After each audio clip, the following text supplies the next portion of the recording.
कौसल्या सुप्रजा रामपूर्वा सन्ध्या प्रवर्तते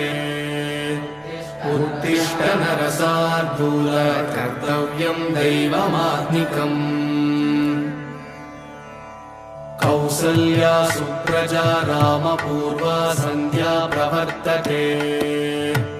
उत्तिष्ठ नरशार्दूल कर्तव्यं दैवमात्मिकम् उत्तिष्ठोत्तिष्ठ गोविन्द उत्तिष्ठ गरुडध्वज उत्तिष्ठ कमलाकान्त त्रैलोक्यं मङ्गलं कुरु मातः समस्तजगतां मधुकैटभारे वक्षो विहारिणि मनोहर दिव्यमूर्ते श्रीस्वामि निःश्रित जनप्रिय दानशीले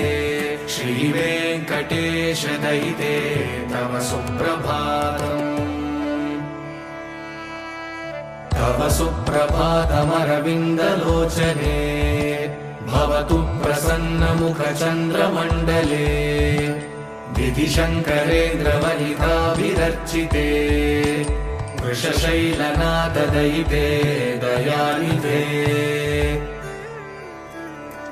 अत्र्यादिसप्तऋषयः समुपास्य सन्ध्या आकाशसिन्धुकमलानि मनोहराणि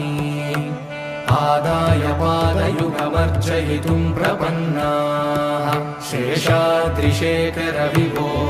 तव सुप्रभातम् पञ्चाननाब्जभव षण्मुखवासवाद्याः त्रैविक्रमादिचरितं विबुधास्तु वन्दी भाषापतिः पठति वासरशुद्धिमारात् शेषाद्रिशेखर विभो तव सुप्रभातम् ईषत्प्रफुल्ल सरसीरुहनारिकेलफूगद्रुमादिसुमनोहर पालिकानाम् आवादिमन्दमनिलः सह दिव्यगन्धैः शेषाद्रिशेखर विभो तव सुप्रभातम्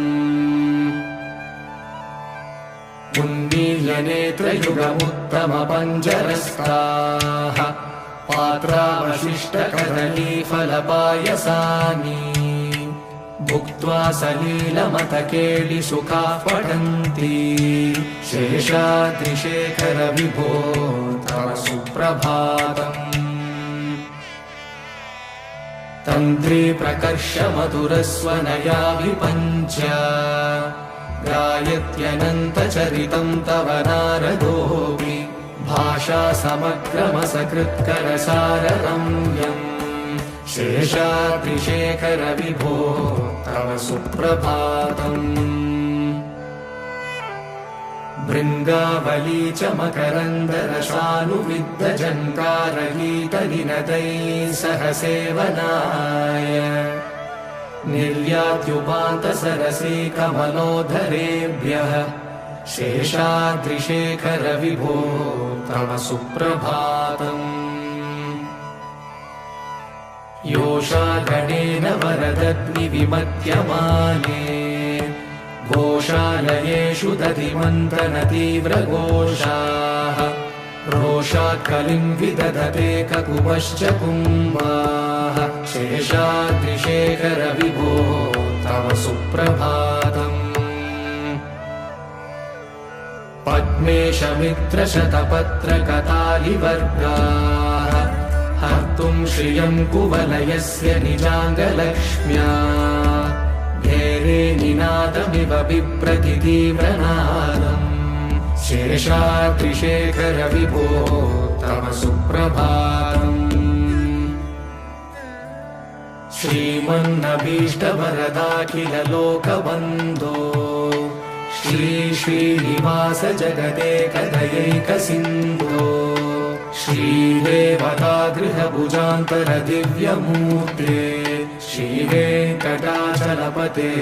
तव सुप्रभातम् श्रीमन्नभीष्टवरदाखिललोकबन्धो श्री श्रीनिवास जगदेकदयैकसिन्धो श्रीदेवतागृहभुजान्तरदिव्यमूर्ते श्रीवेङ्कटाचलपते तव सुप्रभातम्। श्रीस्वामी पुष्करिणिकाप्लवनिर्मलाङ्गाः श्रेयोतिनो हरविरिञ्च सनन्दनाद्याः द्वारे वसन्ति वरवेत्र हतोत्तमाङ्गाः श्रीवेङ्कटाचलपते तव सुप्रभातम्। श्रीशेषशैलगरुडाचलवेङ्कटाद्रिनारायणाद्रिवृषभाद्रिवृषाद्रिमुख्या आख्यां त्वदीयवसतेरनिशं वदन्ति श्रीवेङ्कटाचलपते तव सुप्रभातम्। सेवापराशिवसुरेश कृशानुधर्म रक्षोऽम्बुनाथ पवमानधनादिनाथाः भद्राञ्जलिप्रविलसन्निजशीर्षदेशाः श्रीवेङ्कटाचलपते तव सुप्रभातम्। धाटेषु ते विहगराज मृगाधिराज नागाधिराज गजराज हयाधिराजाः स्वस्वाधिकारमहिमाधिकमर्दयन्ते श्रीवेङ्कटाचलपते तव सुप्रभातम्। सूर्येन्दुभौमबुधवाक्पतिकाव्यसौरिस्वर्भानुकेतुदिविषत्परिषत्प्रधानाः त्वद्दासदासचरमावधिदासदासाः श्रीवेङ्कटाचलपते तव सुप्रभातम्। त्वत्पादधूलिभरितस्फुरितोत्तमाङ्गाः स्वर्गापवर्गनिरपेक्षनिजान्तरङ्गाः कल्पागमाकलनयाकुलतां लभन्ते श्रीवेङ्कटाचलपते तव सुप्रभातम्। त्वद्गोपुराग्रशिखराणि निरीक्षमाणाः स्वर्गापवर्गपदवीं परमाश्रयन्तः मर्त्या मनुष्यभुवने मतिमाश्रयन्ते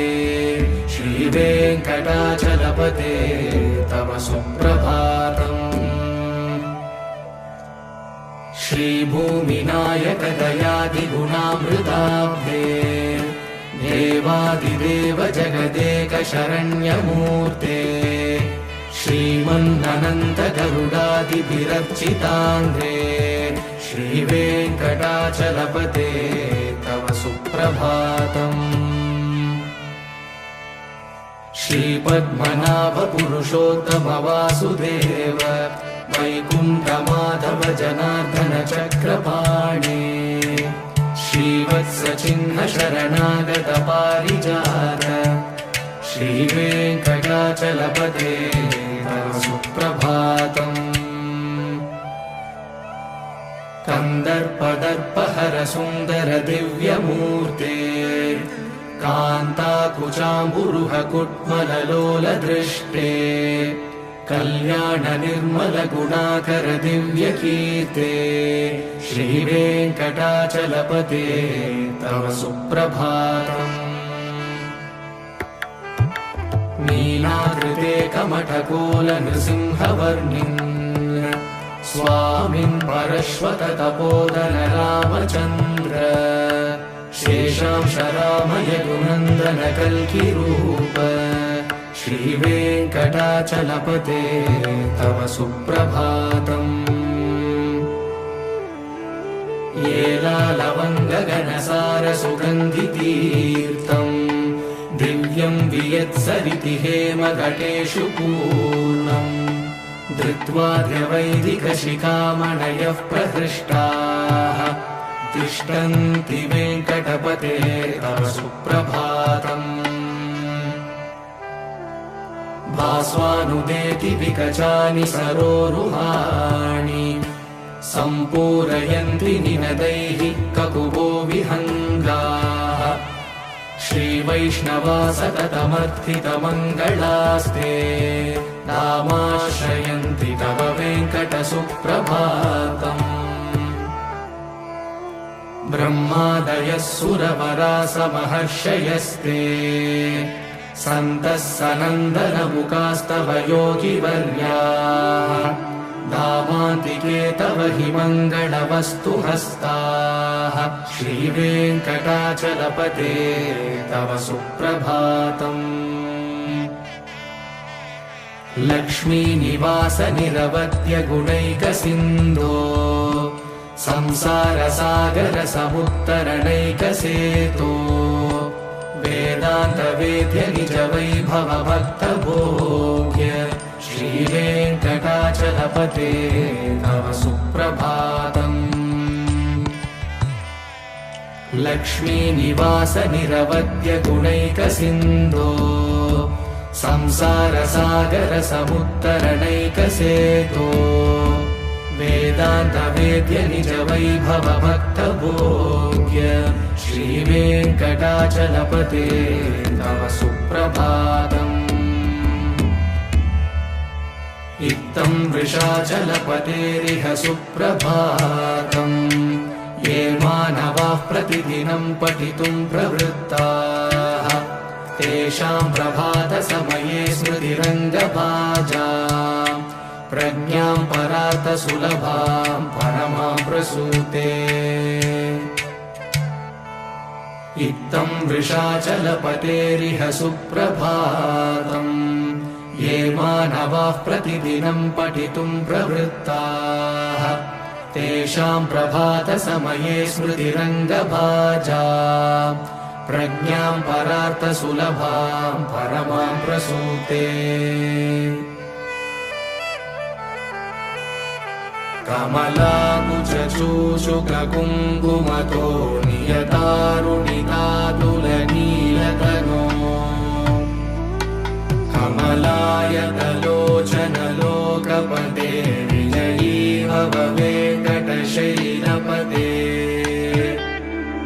कमलाकुचूषुककुङ्कुमतो नियतारुणितातुलनीलतनो कमलायतलोचनलोकपते विजयी भव वेङ्कटशैलपते सचतुर्मुख षण्मुख पञ्चमुख प्रमुखाखिल दैवतमौलिमणे शरणागत वत्सल सारनिधे परिपालय मां वृषशैलपते अतिवेलदया तव दुर्विषहैरनुवेलकृतैरपरादशतैः भरितं त्वरितं वृषशैलपते परया कृपया परिपाहि हरे अधिवेङ्कटशैलमुदारमते जनता विमतादिगदानरता परदेवदयारहितानिलमयि कमलादयितान्नवरं कलये कलवेणुरवावशको भवतु शतकोटिहृता स्मरकोटिसमाद् प्रतिवल्लभिका विमता सुखदा वसुदेवसुतान्नवरं कलये अभिरामगुणाकरदाशरथे जगदेकधनुर्धर धीरमते रघुनायक राम रमेश विभो वरदो भवदेव दया जलधे अवनीतनया कमनीयकरं रजनीचरचारुमुखाम्बुरुहम् रजनीचरराजतमो मिहिरं महनीयमहं रघुराममये सुमुखं सुहृदं सुलभं सुकृतं स्वनुजं च सुखायममोघशरम्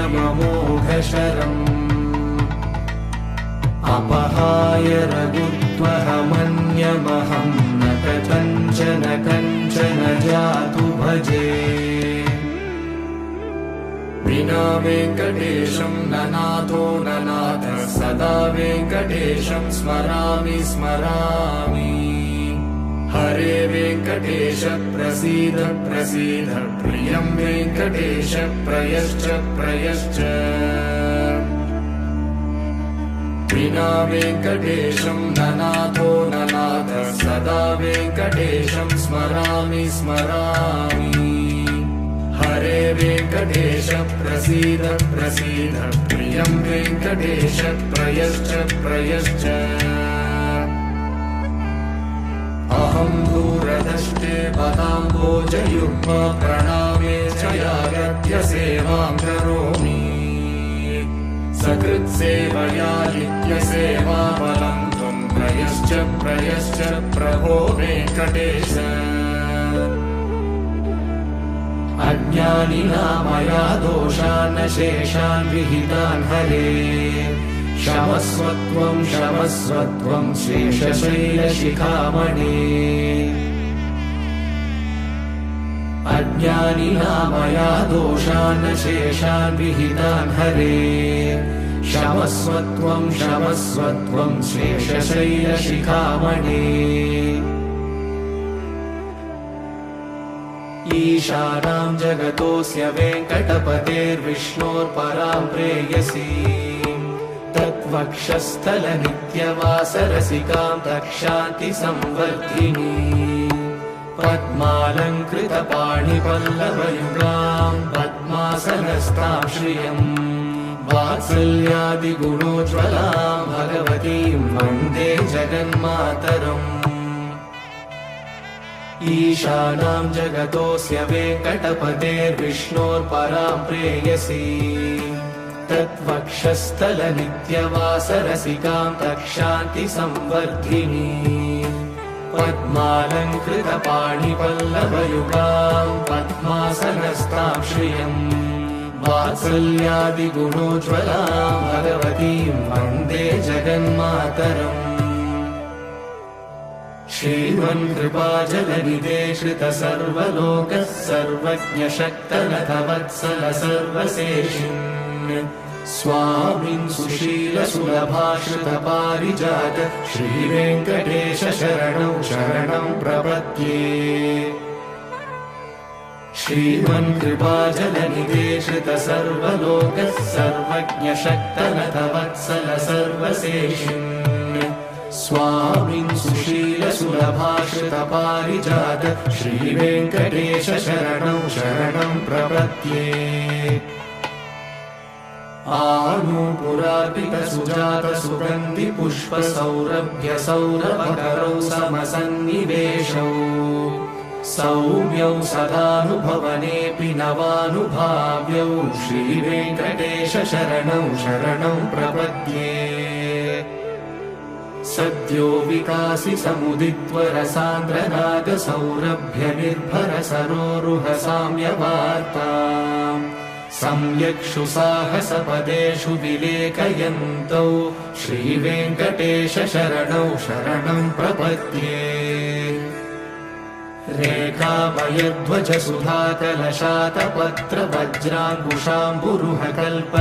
रेखामयध्वजसुधाकलशातपत्रवज्राङ्कुशाम्बुरुहकल्पकशङ्खचक्रैः भव्यैरलङ्कृतकलौ परतत्त्वचिह्नैः श्रीवेङ्कटेश शरणं शरणं प्रपद्ये ताम्रोदराद्युतिपराजितपद्मरागौ बाह्ये महोभिरविभूतमहेन्द्रनीलौ उद्यन्यकांशुभिरुदस्तशशाङ्कभासौ श्रीवेङ्कटेश शरणं शरणं प्रपद्ये सप्रेमभीतिकमलाकरपल्लवाभ्यां संवाहनेऽपि सपदि क्लवमादधानौ कान्ता भवान् मनसगोचरसौ कुमार्यौ श्रीवेङ्कटेश शरणं शरणं प्रपद्ये लक्ष्मीमही तदनुरूप निजानुभावनीलादिदिव्यमहिषीकरपल्लवानाम् आरुण्यसङ्क्रमणतः किल सान्द्ररागौ श्रीवेङ्कटेश शरणौ शरणं प्रपद्ये नित्यानमद्विति शिवादिकिरीटकोटिः प्रद्युक्तदीप्तनवरत्नमहः प्ररोहैः नीराजनाविधिमुदारमुपाददानौ श्रीवेङ्कटेश शरणौ शरणं प्रपद्ये विष्णोपदे परम इत्युदितः प्रशंसौ यौ मध्ववुत्स इति भोग्यतयाभ्युपातौ भूयस्ततेति तव पाणितलः प्रदिष्टौ श्रीवेङ्कटेश शरणौ शरणं प्रपद्ये पार्थाय तत्सदृशसारथिना त्वयैव यौ दर्शितौ स्वचरणौ शरणं व्रजेति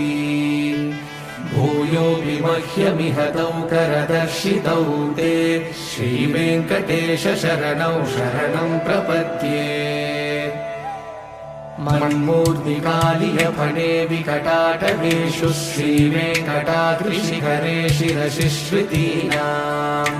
चित्तेऽप्यनन्यमनसां सममाहितौ ते श्रीवेङ्कटेश शरणौ शरणं प्रपद्ये अम्लानहृष्यतवनीतरकीर्णपुष्पौ श्रीवेङ्कटाद्रिशिखराभरणायमानौ आनन्दिता किल मनोनयनौ तवैतौ श्रीवेङ्कटेश शरणौ शरणं प्रपद्ये प्रायः प्रपन्नजनता प्रथमावदाह्यौ मातुस्तनाभिवशिशोरमृतायमानौ प्राप्तौ परस्परतुलामतुलान्तरौ ते श्रीवेङ्कटेश शरणौ शरणं प्रपद्ये सत्त्वोत्तरैः सततसेव्यपदाम्बुजेन संसारतारकदयाग्रगृगञ्चलेन सौम्योपयन्तृमुनिनामवदर्शितौ ते श्रीवेङ्कटेश शरणौ शरणं प्रपद्ये सत्त्वोत्तरैः सततसेव्यपदाम्बुजेन संसारतारकदयाग्रगृगञ्चलेन सौम्योभयन्तृमुनिनामवदर्शितौ ते श्रीवेङ्कटेश शरणौ शरणं प्रपद्ये श्रीशश्रिया घटिकया त्वदुपाय भावे प्राप्ये त्वयि स्वयमुपेयतया स्फुरन्त्या नित्याश्रिताय निरवद्य गुणाय तुभ्यं शां किङ्करो वृषगिरीश न जातु मह्यम् श्रीशश्रिया घटिकया त्वदुपाय भावे प्राप्ये त्वयि स्वयमुपेयतया स्फुरन्त्या नित्याश्रिताय निरवद्य गुणाय तुभ्यं शां किङ्करो वृषगिरीश न जातु मह्यम् श्रियकान्ताय कल्याणनिलये निलयेऽर्तिना श्रीवेङ्कटनिवासाय श्रीनिवासाय मङ्गलम् श्रियकान्ताय कल्याणनिलये निलयेऽर्तिना श्रीवेङ्कटनिवासाय श्रीनिवासाय मङ्गलम् लक्ष्मी सविभ्रमालोकशुभ्रुविभ्रमचक्षुषे चक्षुषे सर्वलोकानां वेङ्कटेशाय मङ्गलम् श्रीवेङ्कटाद्रिशृङ्गाग्रमङ्गलाभरणाग्रये मङ्गलानां निवासाय श्रीनिवासाय मङ्गलम् सर्वावयव सौन्दर्य सम्पदा सर्वचेतसा सदा सम्मोहनायास्तु वेङ्कटेशाय मङ्गलम् नित्याय निरवध्याय सत्यानन्दचिदात्मने सर्वान्तरात्मने श्रीमद्वेङ्कटेशाय मङ्गलम्। स्वतः सर्वविदे सर्वशक्तये सर्वशेषिणे सुलभाय सुशीलाय वेङ्कटेशाय मङ्गलम्।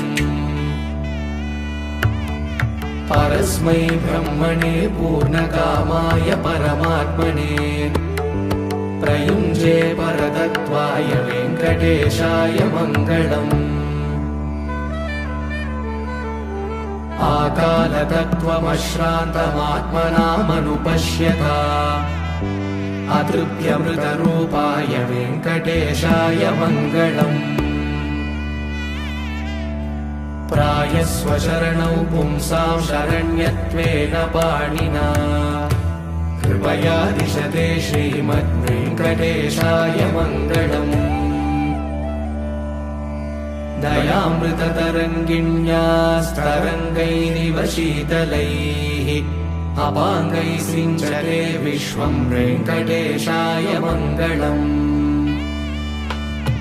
सद्भूषाम्बरहेतीनां सुषमावहमूर्तये सर्वार्तिशमनायास्तु वेङ्कटेशाय मङ्गलम्। श्रीवैकुण्ठविरक्ताय स्वामि पुष्करिणीतटे रमया रममाणाय वेङ्कटेशाय मङ्गलम्। श्रीवैकुण्ठविरक्ताय स्वामि पुष्करिणीतटे रमया रममाणाय वेङ्कटेशाय मङ्गलम्। श्रीमत्सुन्दरजामातृमुनिमानसवासिने सर्वलोकनिवासाय श्रीनिवासाय मङ्गलम्। श्रीमत्सुन्दरजामातृमुनिमानसवासिने सर्वलोकनिवासाय श्रीनिवासाय मङ्गलम्। मङ्गलाशासनपरैः मध्वाचार्यपुरोगमैः सर्वैश्च पूर्वैराचार्यैः सत्कृतायास्तु मङ्गलम्।